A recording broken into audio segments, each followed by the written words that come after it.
Assalamualaikum warahmatullahi wabarakatuh. Nama saya Sri Lilianti Komeria STMPPAR dan NIDN 0005059301.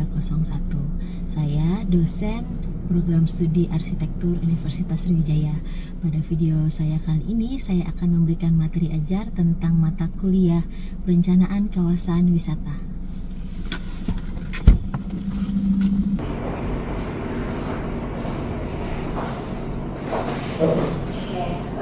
Jadi nama saya Sri Lilianti Komeria, biasa dipanggil Lili, Bu Lili gitu ya. Ini adalah salah satu mata kuliah yang saya ampuh, yaitu perencanaan kawasan wisata dengan kode TAA 203419. Bobot SKS-nya itu 3 SKS.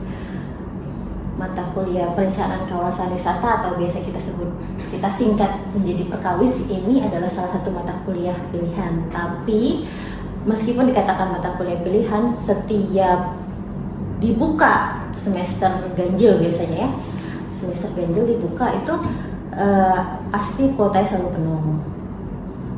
Kadang-kadang malahan ada yang waiting list kayak.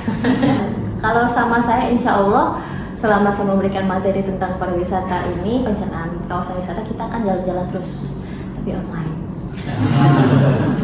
secara visual ya.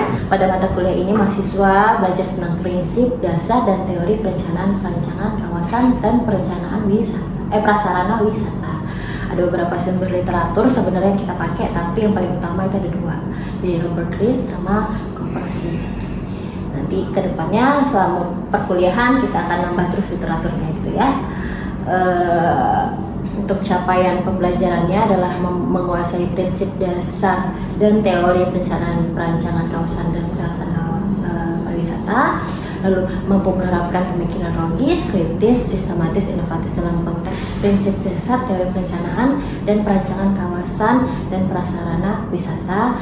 Yang ketiga itu adalah mampu mengkaji implikasi penerapan dari prinsip dasar dan teori serta ilmu pengetahuan mengenai perencanaan dan perancangan kawasan dan prasarana wisata gitu ya. Ini ada capaian pembelajaran per minggunya ya. Yang pertama itu pengantar, kontrak kuliah dan lain-lain ya.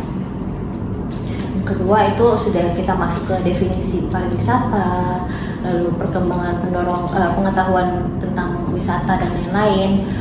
Materinya ada pengantar pariwisata, gambaran umum, definisi destinasi wisata dan lain-lain. Lalu yang ketiga, di pertemuan ketiga kita sudah mulai agak sedikit mikro, itu tentang destinasi wisata itu apa, lalu tipologi destinasi wisata dan pengelolaannya bagaimana.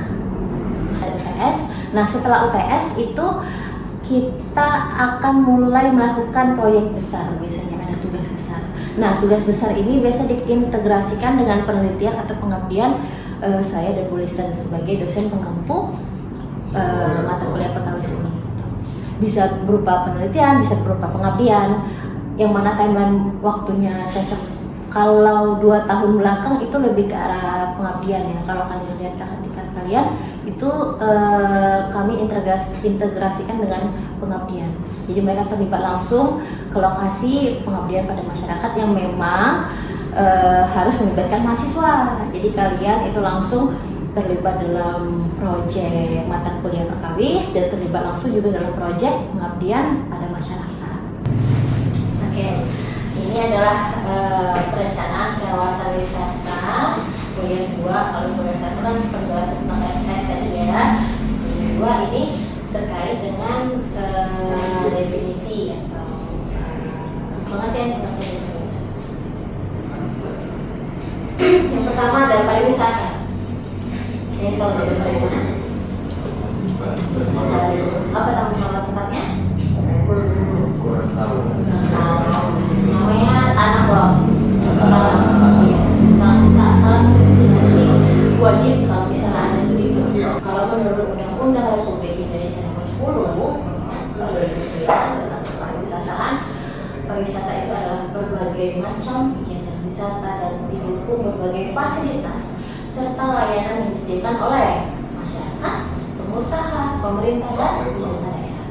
Jadi tidak bisa pariwisata itu dilakukan oleh satu pihak saja. Harus dilakukan oleh berbagai pihak yang bekerja sama, satu kesatuan dengan satu tujuan untuk berpariwisata. Kalau menurut Jati, pariwisata adalah perjalanan dari suatu tempat ke tempat lain yang bersifat sementara, dilakukan perorangan atau kelompok sebagai usaha untuk mencari keseimbangan dan kebahagiaan dengan lingkungan hidup dalam dimensi sosial, budaya, alam, dan ilmu. Saya buat kata kuncinya, perjalanan dari suatu tempat ke tempat lain bersifat sementara. Ini adalah kata kunci. Ini adalah kata kunci. Di belakang akan sering diulang karena ada beda. WTO, World Tourism Organization, tourism comprises the activities of persons traveling to and staying in places outside their usual environment. Lagi diulang lagi, di luar lingkungan biasa mereka, for not more than one consecutive year. Ini berasal dari Palembang semua. Ada yang dari luar kota. Dari Banyumas. Tiba-tiba.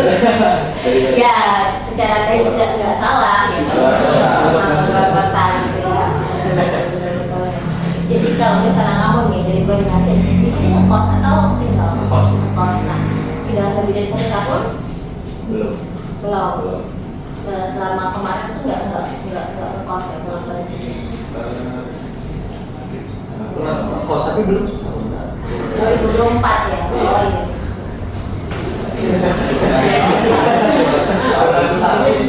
Hampir 1 tahun. Nah, kalau kamu sudah lewat dari 1 tahun, kamu nggak bisa disebut sebagai turis lagi. Kamu sudah penduduk lokal. Tidak bisa dibilang, siapa namanya? Rio itu nggak bisa berwisata ke Palembang. Dia tidak berwisata lagi ke Palembangnya. Dia sudah menetap di Palembang.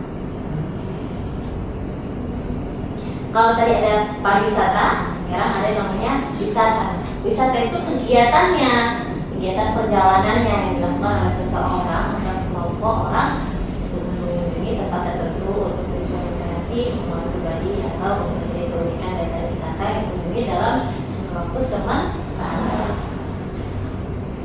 Tiba-tiba wisata itu banyak ya, salah satunya dari religi ya, ada wisata alam, wisata belanja. Siapa yang suka wisata belanja? Perempuan ini pasti suka, semua saya pun suka. Kemudian ada wisata kuliner, iya betul. Ada wisata belajar, educational, tourism. Kalau misalnya mengunjungi museum, galeri dan lain-lain itu termasuk educational tourism. Ya. Nah, ada namanya wisatawan. Wisatawan adalah orang yang melakukan wisata.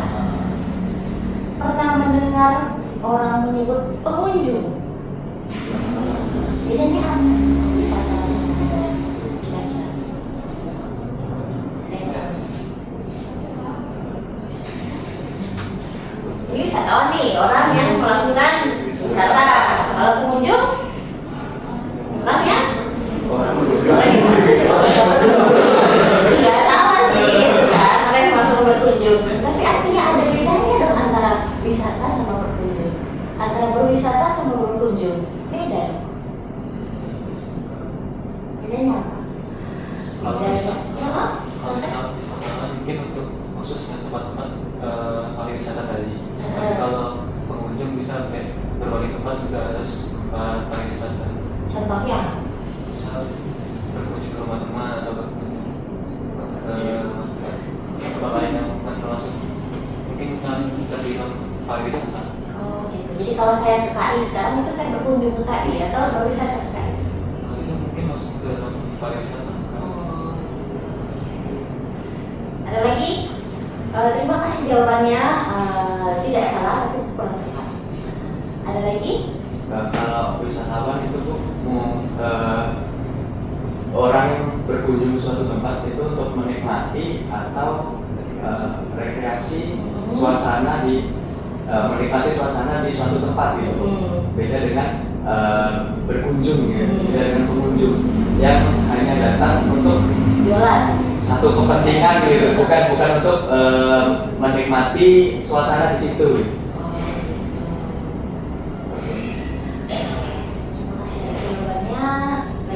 lagi tidak salah.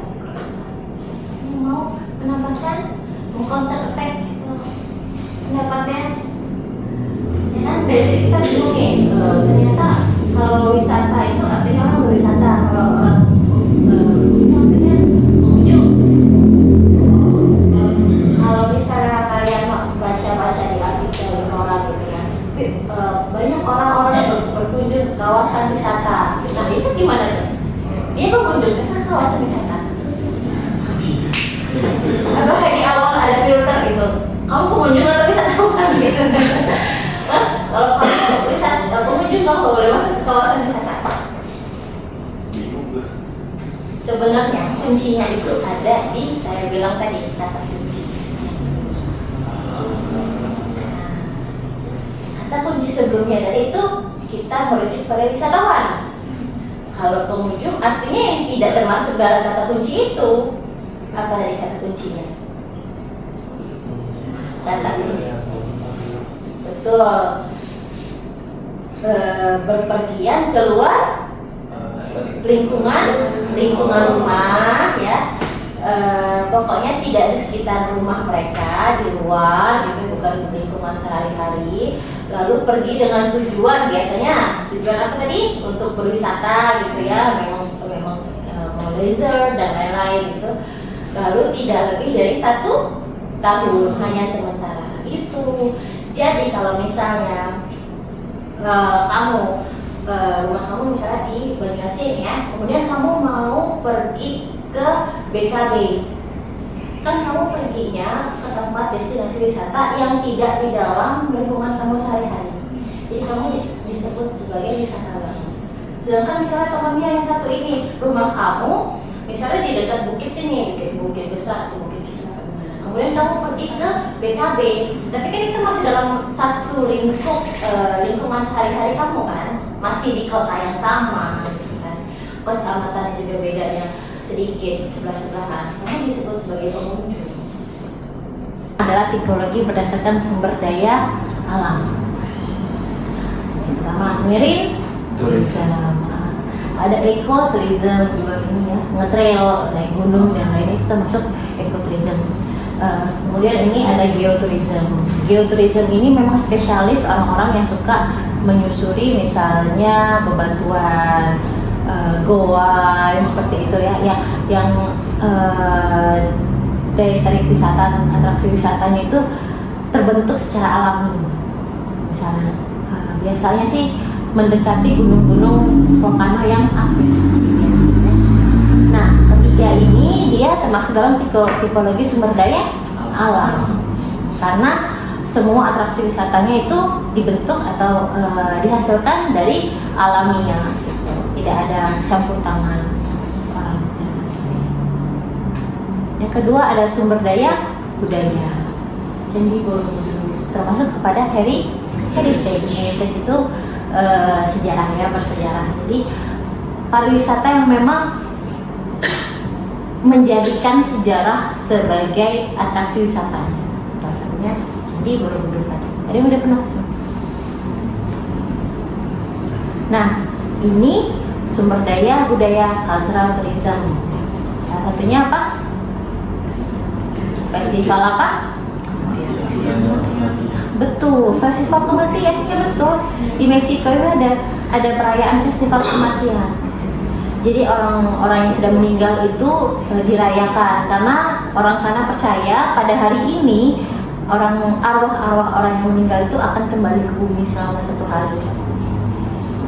Besoknya udah harus pulang aja. Ya, cuma dalam 1 hari. Pada saat festival Day of the Dead di Meksiko ini, makam leluhur mereka yang sudah meninggal itu nggak seperti makam kita, itu benar-benar meriah, dikasih lampunya itu lampu-lampu LED yang kecil-kecil kayak di kafe-kafe gitu, benar-benar dikasih lilin dan lain-lain. Ada yang pernah nonton film Koko? Ya kan, ya? Gitu, seperti itulah kurang lebih. Mereka percayanya seperti itulah. Nah, beda cultural tourism sama heritage tourism adalah yang ini bisa diukur dan ini tidak bisa diukur. Dalam artian yang satu intangible, yang satu tangible. Intangible tourism itu tidak bisa diukur atau tidak bisa kita pegang. Ya? Kalau tangible bisa kita lihat, kita pegang, kita ukur ada berapa hantu gitu. Karena ini lebih ke arah adat istiadat dan budaya. Kalau ini kan bersejarah, gitu. Itu perbedaannya ya. Ada tangible, ada intangible. Oke? Lanjut. Masih sumber daya budaya. Ini termasuk yang kuliner nih tadi. Siapa yang suka kuliner? Saya juga.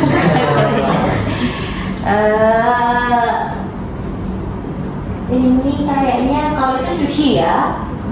Ini apa? Takoyaki. Kalau ini? Kalau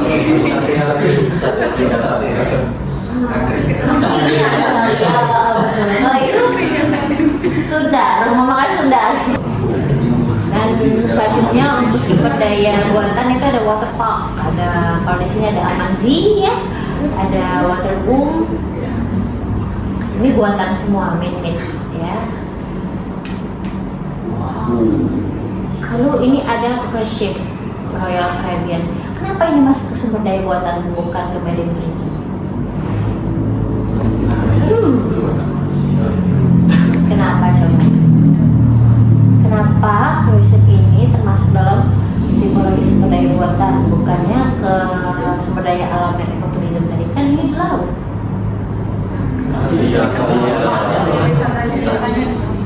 Kenapa?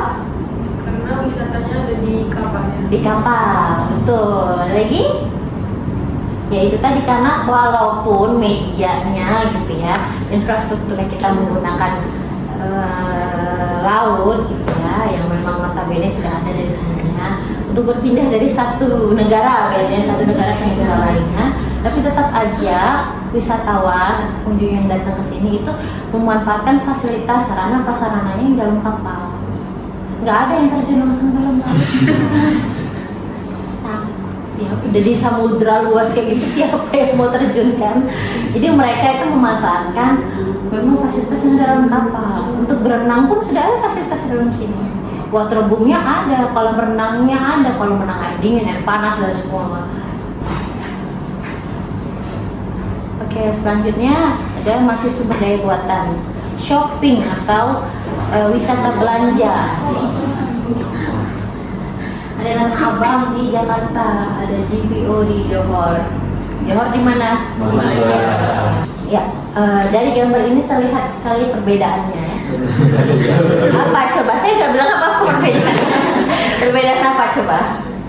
Nggak apa. Yang pertama yang paling kalian notice atau kalian lihat, apa yang menjadi pembeda antara Tanah Abang sama GPO?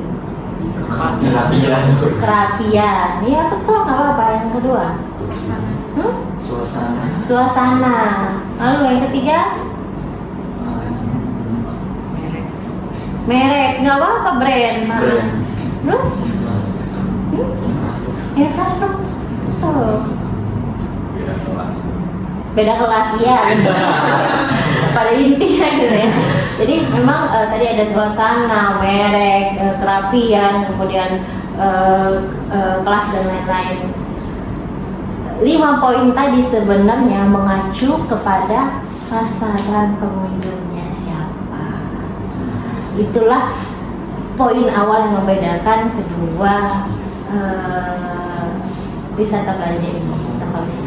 Yang satu sasarannya mungkin menengah ke bawah, yang satu sasarannya menengah ke atas. Nah, ini akan menjadi pembelajaran kalian pada saat kalian merancang bangunan dengan fungsi misalnya department store, mall atau dan lain-lain yang berbeda dengan pasar tradisional, ya. memang kita tidak bermaksud mengotak-ngotakan atau bagaimana ya, tapi memang itulah adanya. Kita harus memfasilitasi desain kita sesuai dengan sasaran pengunjung kita siapa. Dan satu sasaran pengunjung siapa, yang satu sasaran pengunjung siapa, itu kelihatan sekali perbedaannya ya. Kelihatan perbedaannya dan otomatis desain bangunannya juga akan berbeda.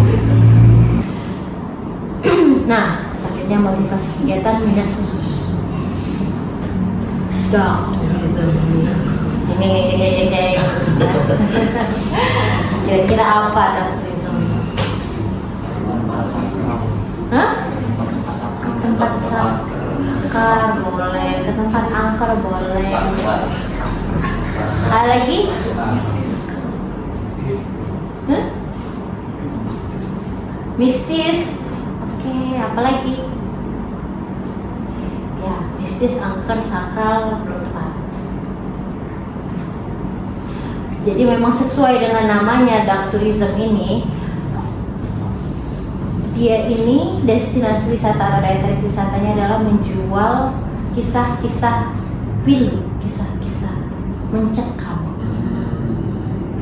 Jadi yang dijadikan daya tarik wisatanya adalah lokasi-lokasi yang sudah pernah ada kejadian memilukan.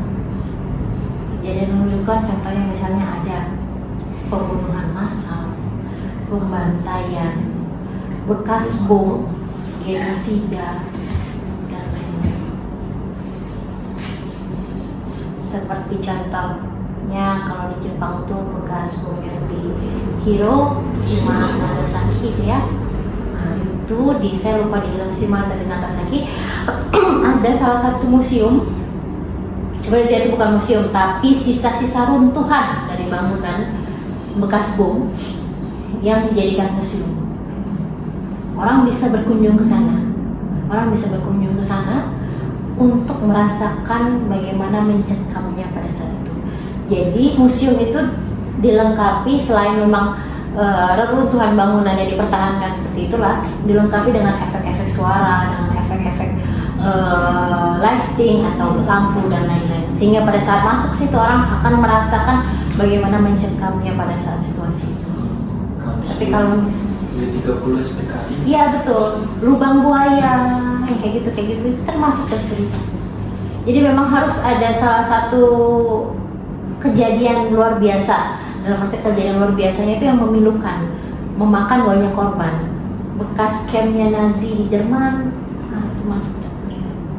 Atau kalau kalian pernah nonton ada series Netflix Warrior apa ya? Chernobyl itu ya, yang dia kena racun bahan kimia itu ya, dalam satu kawasan kena racun bahan kimia kemudian mana.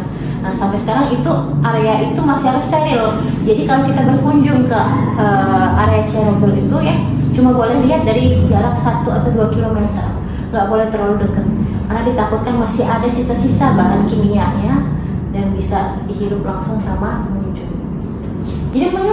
Jadi tidak salah ada unsur sakral, ada unsur mistis, ada unsur istilahnya kurusnya gitu ya, nggak salah gitu. Memang dicari tempat kayak gitu. Oke, selesai. Terima kasih. Dari materi yang saya berikan barusan, yang paling menarik itu tentang apa coba? Menurut kalian? Tentang apa? Dark tourism. Oh, sangat tertarik sepertinya dengan dark tourism. Mau ke sana? Suka dark tourism? Juga sih, gue cuma baru tahu ada yang kayak gitu. Ada. Dan setelah kita ulik-ulik ternyata banyak loh di Indonesia gitu. Bahkan bukan di Indonesia, di Sumatera misalnya ternyata ada. Waktu itu saya pernah mengajar, saya salah satu tugasnya saya minta cari gitu ya mereka untuk tentang dark tourism, dan mereka dapat gitu. Memang ada kejadian memilukan dan lain-lain di sana. Yang lain apa yang paling menarik? Wisata alam. Oh, kamu suka wisata alam? Kemana? Naik gunung? Oh, belum. Tapi pengen nyoba naik gunung. Naik gunung mana? Gunung Bukit. Kalau pertama kali kayaknya kalau saran dari orang sih yang tracknya nggak terlalu curam kali ya. Tapi saya juga kurang ngerti track yang nggak terlalu curam itu yang mana. Ada lagi? Suka yang mana? Alam. Alam. Ini Switzerland. Oh iya. Ada sih Switzerland ala Switzerland tapi di Indonesia. Hah? Di Padang. Di mana? Di Padang. Padang. Iya betul di Sumatera Barat.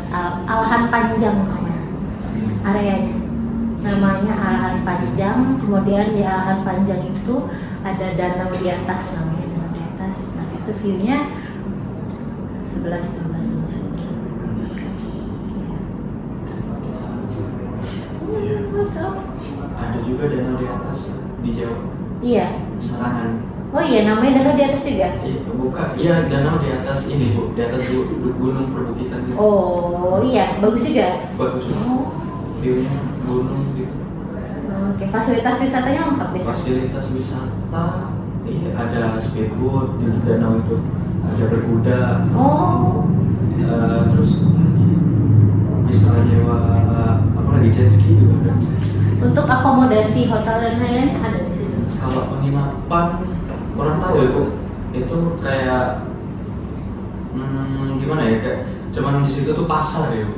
Ada pasar cuman. Jadi menurut kamu untuk industri pariwisatanya di situ masih kurang? Masih kurang. Masih kurang maksimal. Nah, potensi-potensi yang kayak gitulah yang kalian temukan ya nanti misalnya terus di studio selanjutnya atau di TA kalian bahkan ya, nanti di TA kalian bisa kalian angkat untuk misalnya kalian kembangkan jadi kawasan wisata. Ada lagi yang pernah ke tempat-tempat yang kira-kira punya potensi gitu, wisata apa?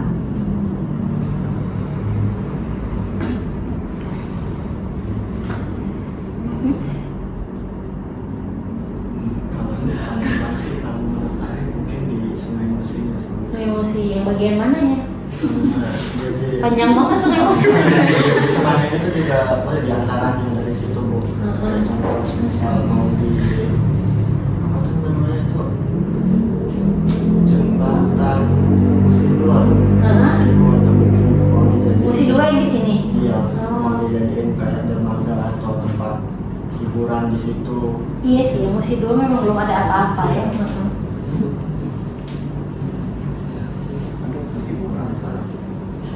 Kampung Perigi yang di dekat Musi 6 itu ya, itu adalah salah satu pabrik kapal ketek gitu. Itu jadi pengabdian kelompok saya tahun kemarin kalau nggak salah dan melibatkan mahasiswa pariwisata juga. Jadi kesana memang di situ pabrik kapal. Jadi pada saat kita survei orang lagi bikin kapal ketek yang sebesar. Sebenarnya banyak potensi yang memang bisa dikembangkan dari Sungai Musi ini. Cuma memang banyak juga yang harus diperbaiki. Selain diperbaiki, pada saat memang sudah dibangun atau gimana, nah untuk edukasi masyarakat untuk maintenance-nya itu masih sangat diperlukan menurut saya ya. Karena nanti jangan sampai sudah kita bangun, sudah kita renov, sudah kita revitalisasi, tapi edukasi masyarakat terkait pemberdayaan atau pariwisata berkelanjutannya masih kurang, jadinya nggak akan bertahan. Ada lagi yang mau ditanyakan? Ada? Cukup? Oke, kalau cukup kita akhiri perkuliahan kita pada pagi hari ini ya. Terima kasih sudah mengikuti kelas saya. Sampai ketemu di minggu selanjutnya atau di pertemuan selanjutnya. Saya mengharapkan sekali kalian bertemu dengan saya di kelas pariwisata ini. Gitu. Ya, kalau gitu saya tutup. Assalamualaikum warahmatullahi wabarakatuh. Terima kasih.